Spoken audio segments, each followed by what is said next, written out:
Now we just have to wait for someone to show up, but we do have 102. Just start reading. That's why I'm doing this. Okay. Okay, this is Destiny, chapter 10 of April 11th. I'm probably going to be reading through April 14th because Saturday I won't be able to do nothing, and Sunday we don't know if I'm coming to my fiance's house or going to my house. Really depends on, because sometimes I come to her house on Sundays if, hello Galvin, sometimes I come to her house if we can't go to church that day, sadly, but I love going to church. Okay, anyway, Destiny, sorry, my fiance's over there doing, come on! I'll read it if I want to. My channel. Although this is your laptop, so I shouldn't be saying much. Okay. Destiny, April 11th through April 14th. That's what I'm gonna read to. Probably on 5 or 6 pages. Hey Maximus, and thank you so much. I never thought I'd get 100 subscribers that quick. There were 2,208 people aboard Titanic as it steamed west into the afternoon sunset on April 11th of 1912. One of the many questions that was not fully answered, and it may never be, is exactly how many people were really on board. Researchers use their own methods of tracking and counting people, and the numbers range from low as 2,202 up to 2,230. Titanic Starline. That would be a good shipping company. This author believes that the most accurate accounting to date is 2,208, which I believe is how many they said were born in the 1997 movie. I can't remember. Regardless of which number is used, more than 2/3 of the people on Titanic that April afternoon would never see land or home again. Banana Starline. That's a good one, Banana Starline. There were accommodations of 1,024 third-class passengers. Some 710 were on board, which is 69% of capacity. In second class, there were accommodations for 674 passengers and 283 was on board, which was 42% capacity. First class accommodations, which not in a million years would I ever travel because I'm poor. 735 passengers existed, yet only 324 were traveling on the main voyage, or 44% capacity. So I've had trouble reading. I've always had trouble reading in front of people. Even when I was in school, I hated, okay, it's your turn. I'm like, ugh. But I'm only doing this for the main voyage and for you guys. There were accommodations for 2,433 passengers, though Titanic was steaming westward at just 54% capacity. Imagine she was fully booked. If I remember correctly, she could hold at least 3,000 people. Wait, 2,400. I mean, I was told 3,000, but I'm sure if this book says that much, okay. 55 very lucky people. For various reasons, 55 ticketed passengers did not make the trip on Titanic. Several canceled because they didn't like their accommodations. Ooh. This bed ain't soft enough. Most of these had booked first class passage on another ship, but were transferred to Titanic because of the coal strike. Like, my bed ain't soft enough. They were offered second class accommodations for the same price they had paid earlier for first class, thus declined the honor. Several more canceled because of the premonitions of disaster or didn't like to travel on maiden voyages. Several canceled for business or personal reasons. Millionaire George W. Vanderbilt and his wife canceled the day before their departure because their mother talked them out of the trip. She too did not like maiden voyages. Since their huge collection of luggage, even more Then the Cardiza Hall. Sorry about that hall. Knock. Maybe this is Titanic. Where was I? Yeah, was already aboard the ship. Their servant Frederick Wheeler was sent on it with a second-class passenger to collect the luggage in New York. Neither the luggage nor Wheeler survived the trip. Robert Bacon, Bacon, United States ambassador to France, had to cancel because his replacement was late arriving to Paris. Then there were the Fricks, the Morgans, and the Hardings. Each couple had booked a promenade suite. Each had canceled for various reasons, which in turn allowed Bruce Ismay his opportunity to occupy it. Happy birthday tomorrow. Well, happy early birthday, bud. I hope you have a good one. And what's funny, that's April 14th. Oh shoot, I forgot to tell my dad happy birthday today. I'm glad you said that. I forgot to say it was my dad's birthday. I'll just send him a message tonight or today sometime. Happy birthday, Dad. Today's his birthday. What did I do? Sorry. In addition to the 55 passengers who canceled, there were 20 crewmen who missed the boat. As the saying goes, for various reasons. Luckily, there are more than 1,100 people who have booked on the passage of Titanic, but did not. See, Titanic could hold 3,000 people. I know the Imperator could hold, I think they said 4,000 passengers. So, April, Titanic week. Hello, ma'am. Sorry, for every person. Other than meals and Sunday church services, there were no organized activities for the passengers. They were expected to provide their own entertainment. Oh, yeah, Chick-fil-A. Meals were scheduled at 8:30 to 10:30 for breakfast, 1 p.m. to 2:30 p.m. for lunch, 6 p.m. to 8 p.m. for diner. My favorite room, the à la carte restaurant, was open to first-class passengers from 8 a.m. to 11 p.m. daily for anyone wanting a snack or not wanting to partake in the regular daily meals. See, that'd be me. So, the first-class library on A deck was open from 8 a.m. to 11 p.m.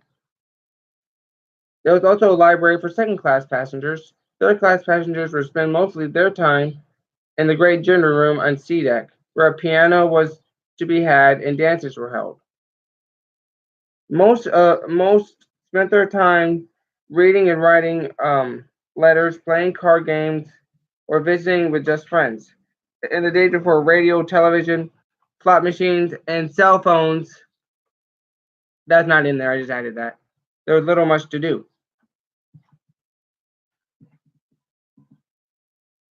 There was always high-stake card games in the first-class areas, which are also several professional gamblers who were doing their best to part the rich from their money.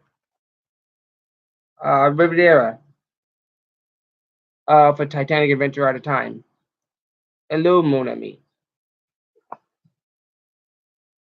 White Star Line had given all the passengers a written warning about the possibility of gamblers' presence.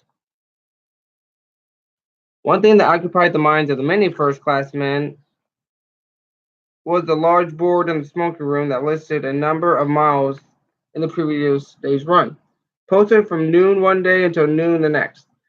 Thursday to Friday, she traveled 386 miles. Friday to Saturday, 519 miles. Saturday to Sunday, 546 miles. She really revved up her boilers on Saturday.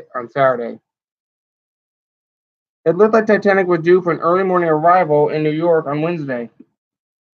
Many of the passengers were taking bets on Mondays and Tuesdays runs and the time the ship would arrive in New York on Wednesday. Several passengers overheard conversations on rumors that an attempt was going to be made to try to set a speed record, but neither was possible or practical. Like I said in yesterday's video, sorry, this is Cleo. Titanic was not designed to be a blue ribbon holder. She was designed for luxury. The Speed Runners was for the Cunard line, Mauritania and Lusitania. So for people saying that she was going to beat a speed record, she wasn't. She was trying to beat Olympics record, but not the blue ribbon. There would be no way. The fastest Titanic would have steamed on her main voyage was a short run of 23 knots. And she could get up to like 24 knots, 25 knots, I believe. Where Lusitania and Mauritania, they can get up to like 28, 29 knots. So like I said, there's no way. Kiwi 2 is Cunard, yes, but she was made in 1969, way after Titanic. Titanic probably could have been a sister ship Olympic on its main voyage record if it had not been the 4 hours behind schedule. See, that's what they were trying to make up for. They were trying to make up time. To accomplish that record, Titanic would have been placed outside New York Harbor in the middle of the night. Titanic would have tried to make up some time for the 4 hours, but there was no any attempt to do so. Even if it had sufficient enough coal, because of the coal strike, they had to get the coal from the Oceanic. And I think another ship in New York. I can't remember. Yeah, I'm getting old. That's what getting old is. You can't remember stuff as much as you want to.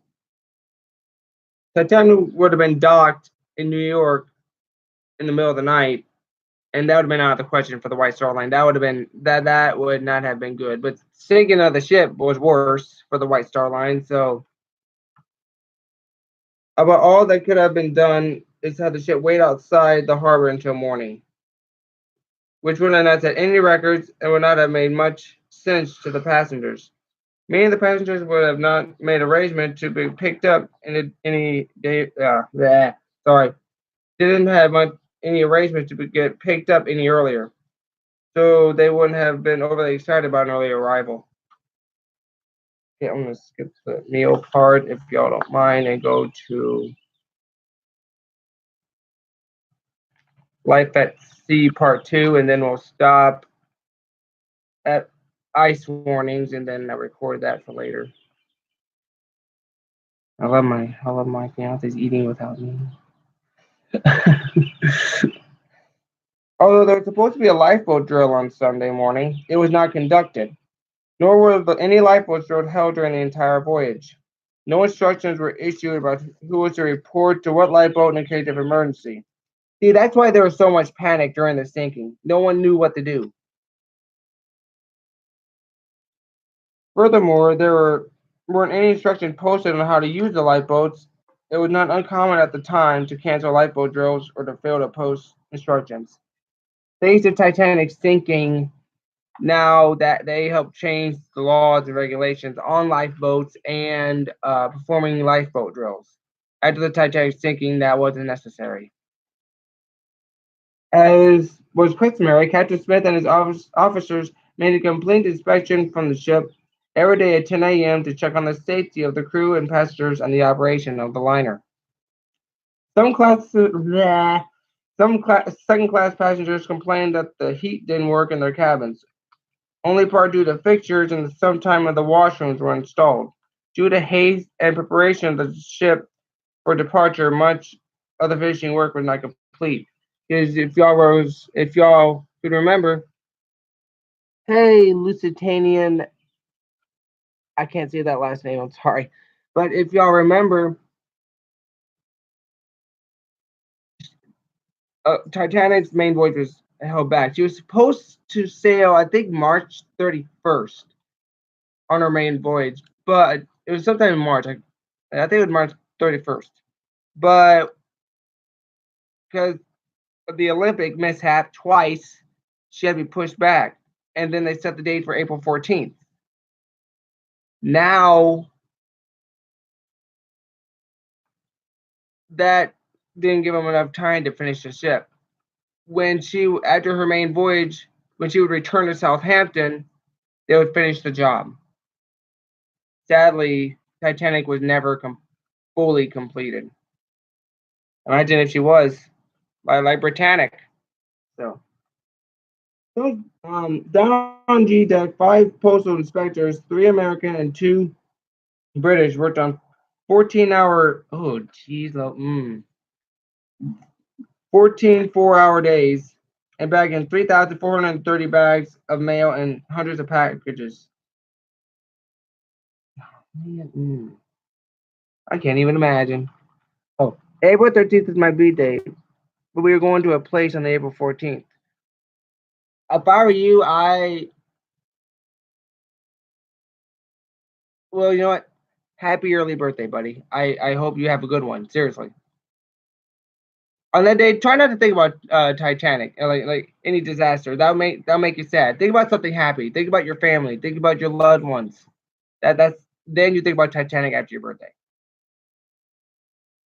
Oh, thank you, Micah Fox. I don't know who that is, but thank you. Third class passengers Benjamin and Esther Hart were traveling with their 7-year-old daughter Eva. Eva and her father suddenly parted company and spent a good portion of the trip touring the ship and meeting with other passengers. Before leaving home, Eva's mother had a premonition of the ship sinking and seldom left her cabin for set meals. In addition, she slept during the day and sat up at night so she would be awake if something happened while her family slept. On Sunday night, Benjamin and Ava Hart were sleeping while Mrs. Hart performed her nightly vigil. Before the night was over, Esther and Ava would be on a lifeboat and Mr. Hart would be dead. That's sad. I wonder how many people are in here. It says one, but I know there's more. Second class passenger Neela Hawking of Cornwall told several friends that she heard a rooster crowing one late at night. According to Cornish folklore, this was a sign of pending disaster. Her friends didn't believe her. A rooster on Titanic?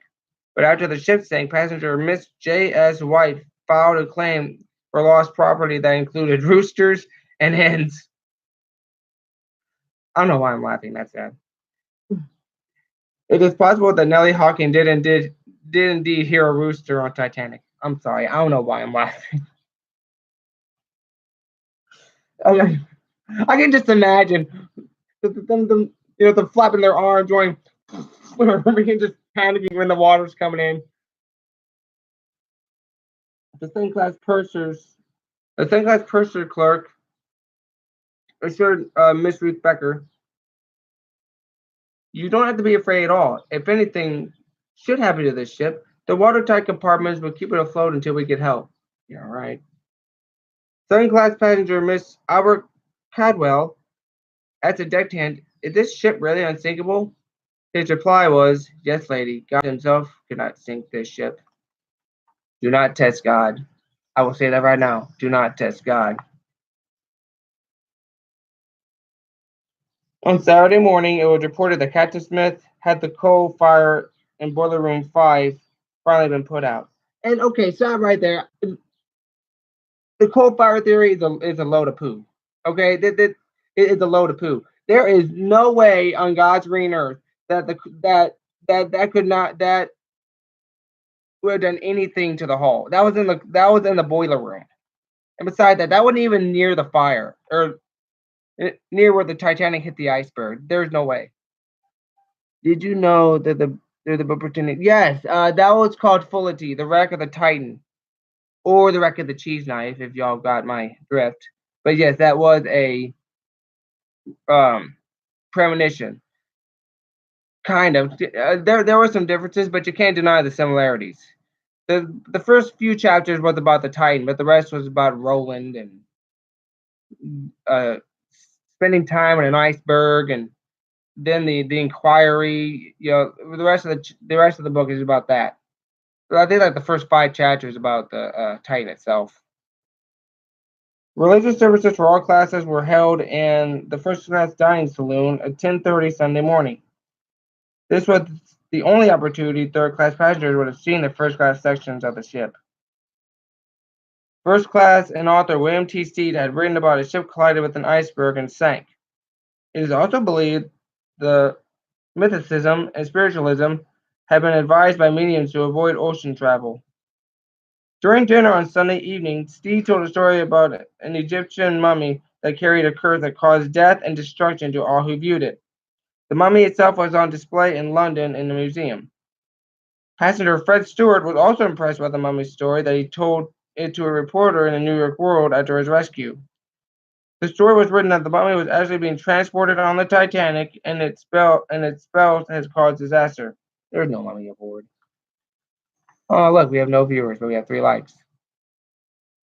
Sometime Sunday, Miss Henry Harrison tripped and fell down one of her stairwells and broke a bone in her arm.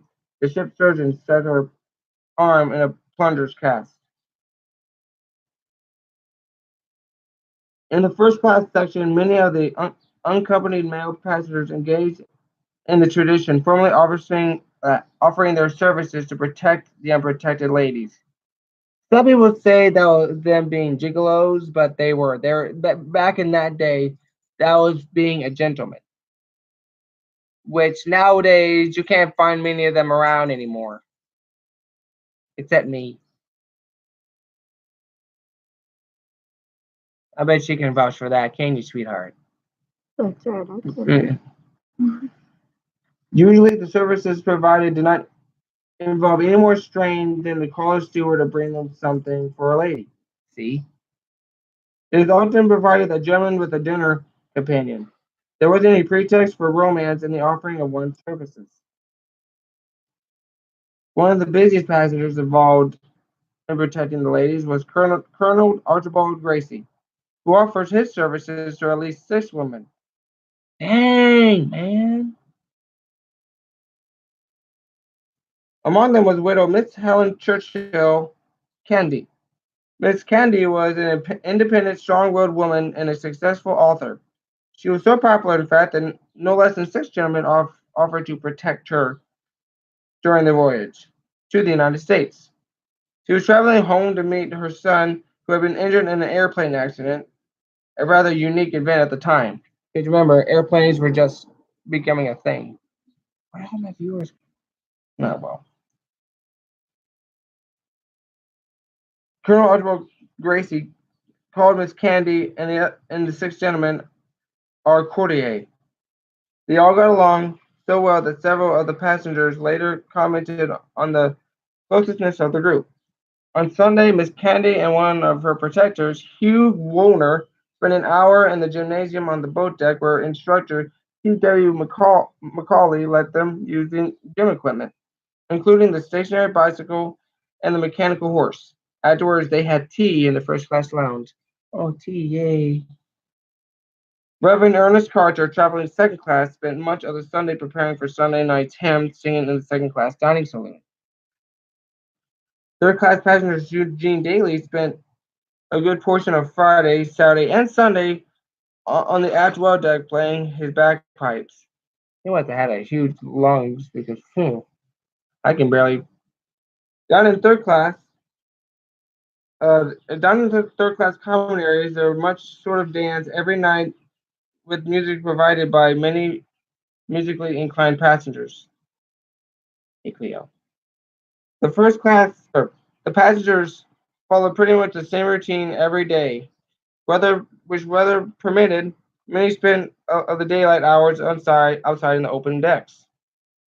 Whatever event was occupying their time would give way to the meal call when P.W. Fletcher made his appearance with his trusty bugle. Okay. I okay. Now I really don't know. Sadly, I will probably not read the ice warning part because I still have 2 more videos to do after this. But I might just like skip to maybe like around like where Phillips told the guy Cyril Evans of the California, shut up, I'm working cat brace. As I'll probably read that part, and then I'll read the encounter, a little bit from the encounter, and then I'll probably read the most parts from the sinking. Because like I said, the sinking part, long. it would probably take like another 4 or 5 videos. But like I said, we only have 2 days. So what I'm gonna do is try to do that. I know a lot of people didn't show up, but hey, I got 3 likes. One's from her, probably. Like I said, I hope y'all enjoyed this video. The only reason why I did this, because after this, I gotta, yeah. All right, guys. This is Kip for Fox signing out. I wish more people would have showed up, but oh shoot, I just said my real name. Well, there you go. That's my real name. I might as well change it now after 90 days. Well, like I said, that's my real name. I hope you all have enjoyed this. I know I'm not the best at reading, because like I said, I never really did this on camera, reading a book. So you gotta forgive me for my bleh. But I hope you all have a good day. Maximus, I hope you have a very good birthday. I'm gonna try to get the other video tomorrow done. There we go. Y'all have a good day and Godspeed. Get the frick out of here.